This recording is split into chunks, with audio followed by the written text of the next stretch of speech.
Hello, my people, my ballers and ballettes. How is it going? I'm so excited. First video since I've got back. We're doing Shadow Priests. Oh, yeah. Why do we like Shadow Priests? Because one, they look fucking cool. That's right, Shadow Priests look totally badass. And two, they're quite fun to play, actually. They've got a lot of things going on for them at the moment, which I quite like. Although they are a dot class, so when we do our trash in our dungeons, we can do some really good DPS or we can do some really crap DPS. A little bit dependent, but we'll get into that later in the day. Going to do the full Monty, we're going to do talents, we're going to do glyphs, we're going to do spells you should be casting, useful macros, and then we're going to do the full heroic demonstration for you guys to show you how to get some decent damage out of your character and your freshly dinged little characters.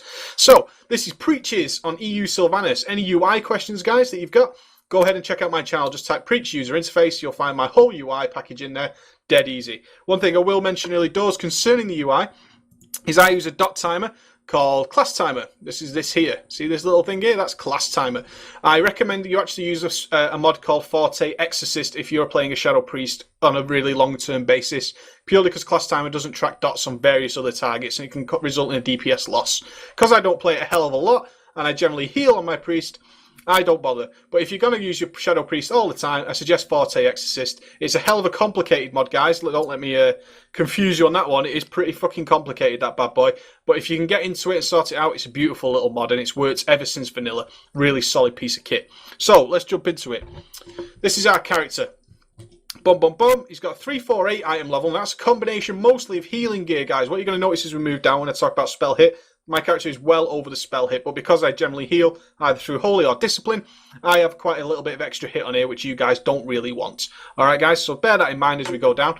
What we're looking at in terms of gemming and enchanting and our stat priorities. Intellect, intellect, intellect. As with all the casters we've looked at, guys, intellect is your most thing. We want to be smart. We want to do what our guys over at Epic Mealtime say is smart. You want to be smart. You want more intellect. More intellect means more mana, more spell power, intense. It's all good gravy, and we want good gravy on our stuff. So we need more intellect. So in general, if you don't have a 20 intellect bonus on your items, you want to be sticking a pure intellect gem in there. Now I've gemmed that for Holy, and because I'm going to be doing a Discipline Priest guide for you guys, I'm not regemming the whole thing for you. It's not that much of a difference for me. But if we look at the belt, this is purely a Shadow Priest belt. As you can see, it's only got a 10 intellect bonus, so I've gone ahead and stuck 2 red gems in there to buff up that intellect nice and tidily, okay? Really nice. Get as much intellect as you possibly can, guys. After intellect, because we can't reforge for intellects, of course, what are we looking at then? It goes like this, guys. Spirit and hit are the same thing due to a talent that we'll talk about later. And we want to hit 17% spell hit. So when you come down to your spells, get rid of range, get rid of melee. We're spellcasters. We want that hit number there to be 17%. Now, it's a little bit ropey on the Shadow Priest, guys. Don't worry about being a little bit under the hit cap. It's debatable as to whether being completely hit capped is actually a DPS increase. There's a lot of maths junkies out there who love crunching the numbers, who will say you can be about 16%, 15%, and you'll still be more than fine if you can buff up other stats in its place. But for me, because I've got a load of spirit, this is a lot of healing gear on this guy, I'm actually at 20%. I'm well over the hit cap. It is a DPS loss, so we'll bear that in mind while we're doing our heroic dungeon. So you want to be aiming for 17%. Now that can come from both spirit and hit. So our main thing after that is to get our spirit. Dead easy. So that's all we want to do, okay guys? We want to get our spirit as our next stat to make sure we've got enough hit in order to reach our spell hit cap. After that is going to come Haste, guys. Haste is glorious for a Shadow Priest. As with our Affliction Warlock guide, it's going to give us more ticks on our spells. It's going to allow us to cast spells faster, reduce the global cooldown even more.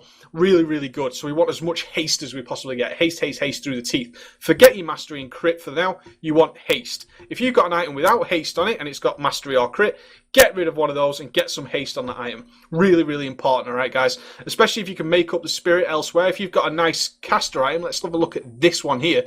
You can see that it doesn't come with any spirit on it. So what I've done is I've actually just turned Reforged into some mastery. I've not bothered with any spirit on there because I'm already over on my hit cap. So I've thought about it a little bit and then I've gone into getting into some mastery. So why have we done that? As you see all the way down, haste on every single item. Really nice. So what else have I done? What comes after haste? Haste then goes into mastery. Mastery is your next most important stat, and your worst stat of the lot is crit. Now the difference between crit and mastery is not that great, guys. Really isn't. But mastery is definitely ahead of crit. So if you've got an item that's got haste and crit on it, go ahead, get rid of your crit, turn that into mastery. You want at least haste and mastery on both items with some spirit as well. Intellect, cloth, Haste, Mastery, then Crit. Okay, guys, that is the simplest order I can put it in. Make sure you've got some Spirit on there for some hit. Then go ahead and get some Haste primarily. Then you want to get Mastery, and your worst stat of the lot is your Crit. Get rid of your Crit. Churn that all into some nice, solid Haste or Mastery. All right, guys, really simple stuff. Let's look at our talents a little very quickly. We're obviously in the Shadow Tree because we are Shadow Priests. Let's talk about what we've got here. It's good to understand your talents, guys. Very important to know what your talents are doing for you. Instead of just copying someone's spec, okay, you've got 3 points in there, 3 points in there. It's better that you understand what your talents are actually doing. So we've got Veiled Shadows, another cool name from Blizzard here. Decrease the cooldown of your Fade. Fade, remember, is going to drop our aggro. If you have any aggro issues or you want to attack a mob that's just landing, if you've been raiding at all, and you'll know that Nefarian in Blackwind Descent lands in the middle and he's a little bit of time where you can dot him up just before the tank can get hold of him. Go ahead and throw a Fade on there. It's going to reduce your aggro to 0, so you can dot up that target. Tank can pick it up and your threat is nice and 0. No one's going to bother you at all. Also reduces your Shadow Fiend. Now what's your Shadow Fiend? It's your little pet. So on a 5-minute timer, we're going to reduce that cooldown with some talents, which is this one. It's going to do a little Shadow Crawl pet. Nice little thing. It's going to reduce mana whenever it hits, but it also does some damage. So it's effectively a DPS cooldown. In these early days, guys, we are going to have some mana issues. So let's not worry about that. We've got ways of counteracting that. But that's going to reduce our Shadow Fiend down, so we've got a nice DPS cooldown and a lower cooldown. Improve Shadow Word Pain. We're going to have Shadow Word Pain, or Swap, as I like to call it, on all the time. We love Shadow Word Pain. It's just going to sit there doing its damage nice and tidily. Nothing to worry about at all. It's going to buff that damage by 6%. We then go into Darkness, a little bit of Spell Haste. I already told you how important Haste was, so Darkness is going to buff that up for us nicely. We take Improved Mind Blast. Reduce the cooldown of your Mind Blast by 1.5 seconds. It also has the healing debuff on it. Not that important for PvE, guys, and as you know, in Preach's house, it's all about the PvE. So we don't care much about the healing debuff. We want a lower cooldown on a nice, big, heavy nuke. Improved Devouring Plague. We want our Devouring Plague on our main target all the damn time. We can only have it on one target, remember, our Devouring Plague. But we can always want to have it up constantly, and every time we cast it, we're going to get a nice big 30% smash in the face from our Devouring Plague. Every time we cast it, a little damage buff for us there. Twisted Faith. This is a spell I was talking about. This is also going to allow your spirit to be turned into hit. So spirit for a Shadow Priest is actually hit. Just bear that in mind because of your Twisted Faith talent. Buffs our Shadow spell damage by 2%, which is glorious, but the main part of it is our spirit is going to be hit. That's just so Blizzard doesn't have to go out of their way to create ridiculous item sets that are only for Holy Priests, only for Shadow Priests, only for Warlocks, only for Mages, and so on and so forth. By doing this, it gives our Shadow Priests a lovely ability to pick up some Holy Healing gear, which has got Spirit on it, which usually you wouldn't want in the past, but now we can pick that up nicely and it's going to be our hit. Shadow Form. Obviously, we want Shadow Form, guys, because it's what makes our character look uber fucking cool. Turns you into a nice Shadow Formed Priest. Increases your Shadow damage by 15%, which is whopping. Reduces all damage done to you by 15%, which makes us very capable of being a soaking class, guys, for this when shit goes pear-shaped. We can be a nice soaking class. It also increases all party and raid members' spell haste by 5%, so you've got a nice raid buff thrown in there. So a lot of stuff going on with Shadow Form, guys. We want to be in Shadow Form all the damn time. Really good.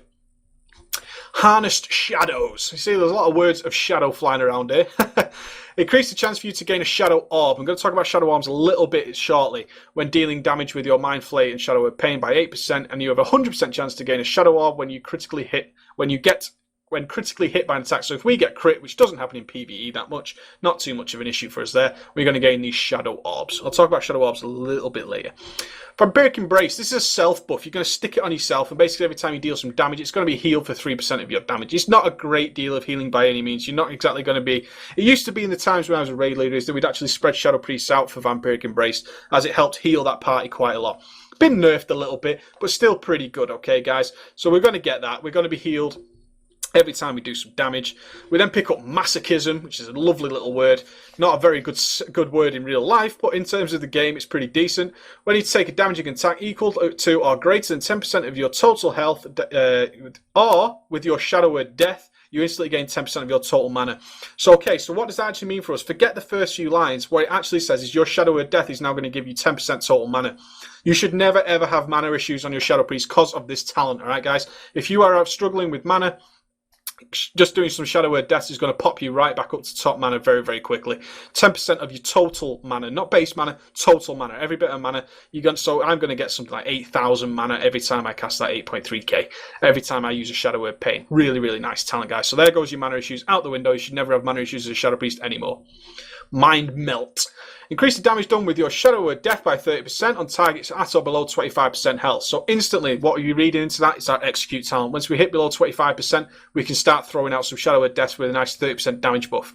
And when you deal damage with your Mind Spike, the cast time of your next Mind Blast is reduced by 50%, lasting 6 seconds. What is Mind Spike? Mind Spike is a spell they gave to Shadow Priests because dots can run out very, very quickly. So you can now, instead of dotting things up and trying to wait for them to kill the target, which generally they'll die before the dots tick out, especially if you're in higher DPS groups, you can now Mind Spike as well, which is just going to do some instant damage, reduce the cooldown of your Mind Blast very quickly, so you can just fire off some big fat Mind Blasts. Alright guys, so that's what Mind Melt's all about.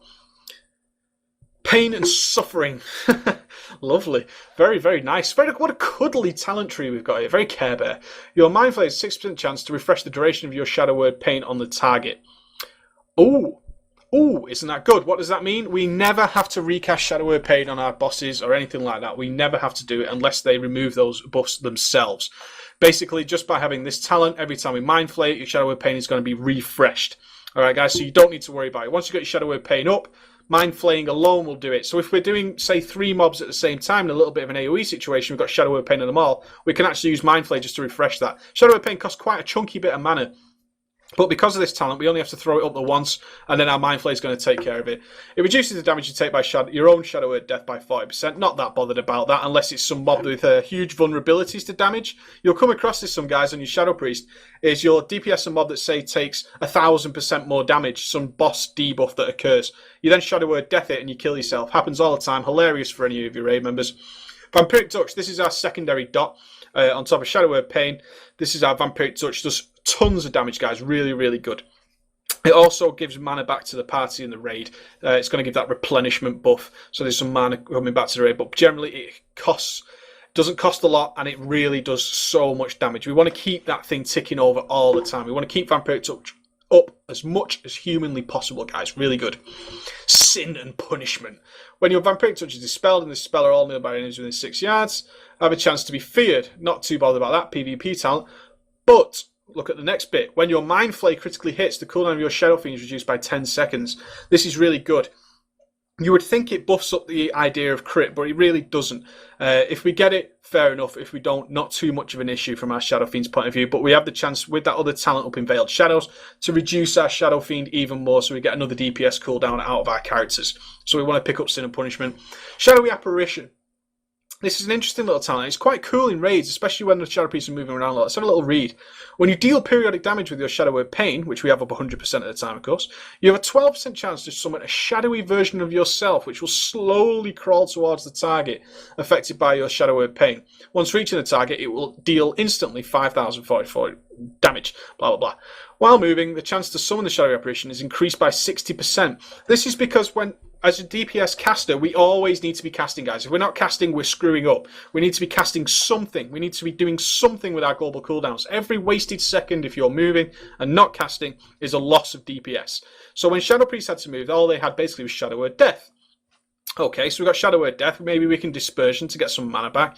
But if Dispersion's on cooldown, we can always Shadow Word Death. What they've actually done is gone ahead and give us this Shadowy Apparition. So if we're moving, we're going to start firing out copies of ourselves very, very quickly, which are then going to start hitting the target. So we don't lose that much damage when we move. Our final one is Dispersion. This is our big cooldown. It's not a DPS cooldown, guys. You disperse into pure shadow energy, reducing all damage taken by 90%.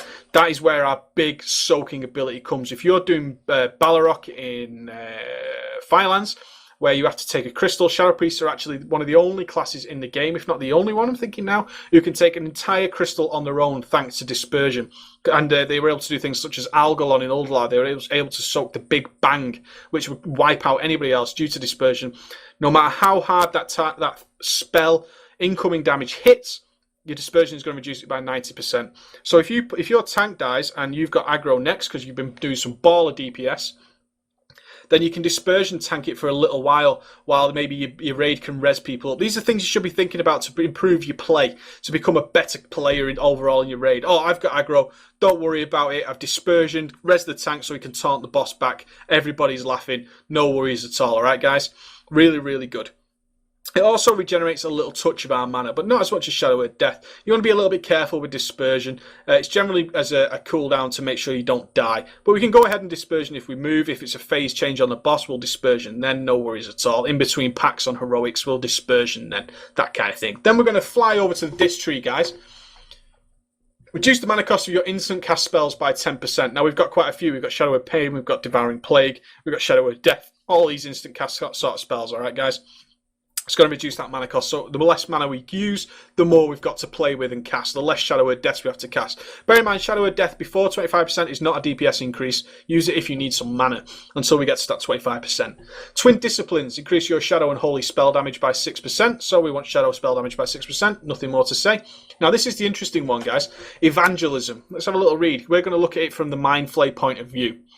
Basically, when we cast Mind Flay, we're going to gain the Evangelism spell, which stacks up to 5 times. It increases the damage done by your periodic shadow spells by 2% for every stack, so it's really good, okay, guys? So we're going to get this 10% buff to our damage.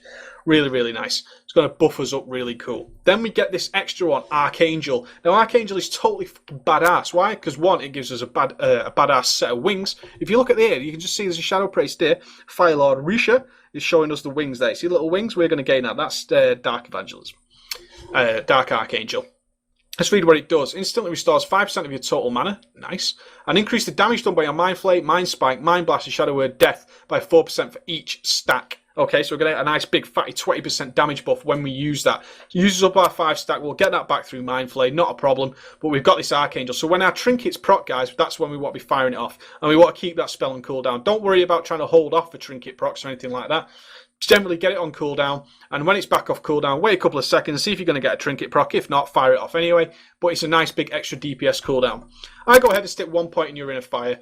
You're going to have inner fire yourself all the time unless you've got to run from something. Generally not an issue for a Shadow Priest, unless it's something that chases you, such as, what's he called? The Blind Dragon. What's he called? Blackwing Descent. That's going to annoy me, can't remember. But he's a blind dragon in Blackwing Descent who shoots laser beams from the sky that chase you. Generally, that's where you want to win a will yourself, but other than that, you're really going to be using Inner Fire. Also reduces all spell damage taken by 2% while it's active, and increases the movement speed of your Inner Will. So you've got a 2% speed bonus on top of your Inner Will, and you're also in general going to be taking 2% less spell damage. And let's face it, as a DPS caster, the damage we generally take in a raid or a dungeon is magical damage, because we're stood at the back. We're not taking much melee damage at all. We're going to be doing that, alright, guys? So let's go into our glyphs real smoothly. We've got Glyph of Shadow Word Death. Now, this makes our executability, when we go below 25% health, this makes us do double Shadow Word Death. So we've got like this turret machine gun Shadow Word Death. We can fire off 2. And then when it's back off cooldown, we can fire off 2 more again. So we get double whammy Shadow Word Death, guys. Really nice glyph. Glyph of Shadow Word Pain. We've got Shadow Word Pain up all the time. It's going to buff the damage by 10%. Really nice. And Glyph of Mind Flay. Mind Flay is our filler spell. It's going to increase the damage of that done by 10%. Bear in mind, Mind Flay is considered a dot. So all the talents that we've taken that buff dot damage, shadow damage, and all that kind of stuff, all benefits Mind Flay. Really good. The rest of your glyphs aren't that important, guys. You just fill it wherever you feel convenient. I like Glyph of Mass Dispel. In general, if I go into a dungeon, as you'll know, a lot of people don't bother to dispel. If I feel it's necessary to go ahead and dispel, I like to pick up Glyph of Mass Dispel. Things like Zulaman, the bear boss, and all that kind of stuff. Go ahead, be the baller of the party, pick up that Mass Dispel. Shackle Undead, we very rarely need to use it. Again, basically Zulaman, shackling the priest, Hexlord Malakras, I believe he's called, that second to last boss. He can go ahead and be shackled. You've got a nice bit of range on there, so you're nice and safe. Other than that, Levitate is the main one for me, guys. Levitate's a brilliant spell. Go ahead and make sure you don't need reagents for that anymore. Farming little feathers all the time. Oh my god, such a pain in the ass in vanilla. I was a priest all the way through vanilla, and I used to have to farm those hecking feathers. Boring. Okay, so very quickly, let's look at our spells. This is a very quick target dummy, so our opener is going to be something along the lines of Shadow of Pain, get our Vampiric Touch up, get our Devouring Plague up, and then we're going to start DPSing. Now, what we're looking for, guys, a lot of our DPS depends on this Shadow Orbs. You see it here, and you see it here, and you'll see the orbs flowing around us. There's our apparition on the walk. Shadow Orbs buff our shadow damage, okay? And they buff. You see the way the Mind Blast is now flashing up and glowing? that means it's going to hit a lot more because of our 3 Shadow Orbs. Now watch what happens when we cast Mind Blast and use up them. We gain a buff called Empowered Shadows. 24% increased shadow damage on our periodic spells and our dots. So that's our Mind Flay included, alright guys? So basically we want to keep that buff up all the time. So we're going to be using Mind Blast whenever we've got at least 1 orb, which should happen all the time. Now what you'll find as a Shadow Priest is the most annoying part of the class is when orbs don't proc. So there we've got an orb. We're going to go ahead, Mind Blast it away, get our buff up, and then just keep DPSing as normal, waiting for it to come up. You can see Dark Evangelism stat to 5 there. These are all stuff, and there's the Archangel spell that we'd fire off. Got our Shadow Orb, go ahead and fire off the Mind Blast again. Rinse and repeat, keeping our Empowered Shadow buff up all the time. Very, very simple stuff. So, main spells. Vampiric Touch, you want to keep that up 100%. Don't wait for it to tick off, guys. Remember, spells, dots have changed in Cataclysm, so if we cast it just before it's about to expire, it'll just keep rolling. Not a problem for us at all. Same with Devouring Plague. Shadow of Pain should be refreshed for your Mind Flay. And whenever Mind Blast is on cooldown, go ahead and use your Mind Flay in between. If the mob's going to die really quickly, then feel free to Mind Spike. But be aware, Mind Spike costs a ton of mana all the time. So we want to use Mind Spike in the middle of that. And it just crits away, and it's going to reduce our cooldown. You see we get that Mind Melt, so we've got instant cast Mind Blasts. That's all it's for, alright guys? Really easy stuff. Nothing to worry about there. So that's your Mind Spike. If someone's going to die really quick, you're not going to be able to dot it up, then feel free to Mind Spike it. Our other spell is our AoE spell, which is Mind Sear. Mind Sear channels a shadow, like a Mind Flay effect, into the target. See if we can give you a better view. See, there's the Mind Sear there, that nice purple line there. Now, you can actually cast it on friendly targets these days, and it AoEs around them. So generally, you're going to be casting that on the tank. All right, guys? So when your tank's tanking all the mobs, if you've got a nice, decent tank who's tanking all the time, go ahead and stick your Mind Sear on that guy. It's going to AoE everything around him. And if he's a decent tank, that means all his spells are going to be there. Another thing to say is a couple of macros that are going to be important for you guys. Come into here, preachy ones. I've got quite a few macros. One is your Shadow Fiend macro. Just do /cast Shadow Fiend, /cast Shadow Crawl, and /pet attack. That means every time you cast Shadow Fiend, it's going to instantly Shadow Crawl, which is like a blink, to the target and start attacking immediately. Sometimes Shadow Fiends could bug a little bit and could not attack for a few seconds. You lose some damage, you lose some mana returned. The other one is Mind Flay, /cast, brackets, no channeling, Mind Flay, close brackets, space Mind Flay. What does that mean? It means that when we cast Mind Flay, it's not going to, if you keep spamming the spell, it doesn't cut it off and recast. It'll just keep casting. Alright guys, that's what it's for. Really easy. Nothing to worry about there at all. Alright guys, I'll put all these macros in the comments below the video as well, so you've got something to rock and roll with and you can kick off straight away. So I'm going to jump into Heroic now, guys. Let's see how we get on.